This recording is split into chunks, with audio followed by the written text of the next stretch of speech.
Let's recall the definition of a Riemann sum. Let f be a function on AB. A Riemann sum of f on AB is any sum of this form for some partition of AB.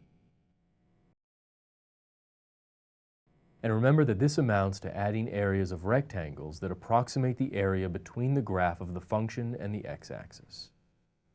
The delta x sub I terms are the widths of the rectangles. For example, this is delta x sub 2. And the heights of the rectangles are the function values at the chosen points c sub I in each subinterval.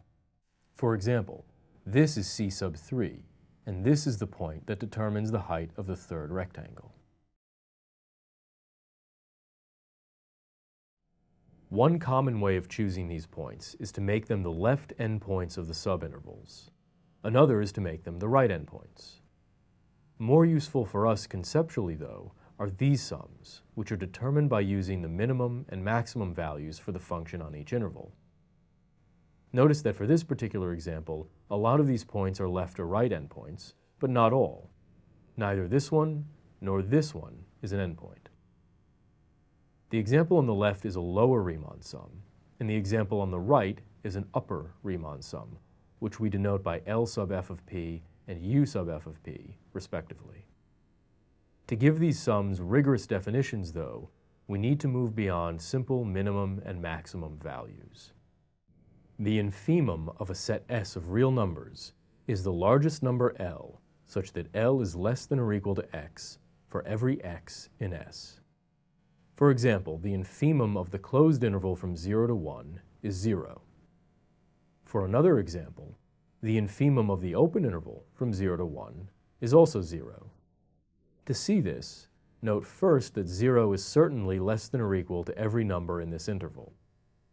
Second, if epsilon is any number between 0 and 1, then epsilon over 2 is a number in the interval that is less than epsilon. So epsilon is not less than or equal to every number in the interval. Therefore, epsilon can't be the infimum. It's important to understand that the infimum of a set is not the same thing as the minimum value of that set.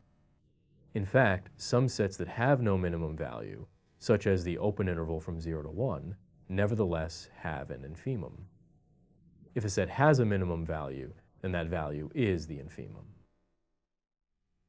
An important theorem states that every bounded set of real numbers, that is, every set of real numbers that is contained within some interval AB, has an infimum. We're not going to prove that here, though. Corresponding to the infimum, we also define the supremum of a set S of real numbers to be the smallest number u, such that u is greater than or equal to x for every x in S. A corresponding theorem says that every bounded set of real numbers has a supremum.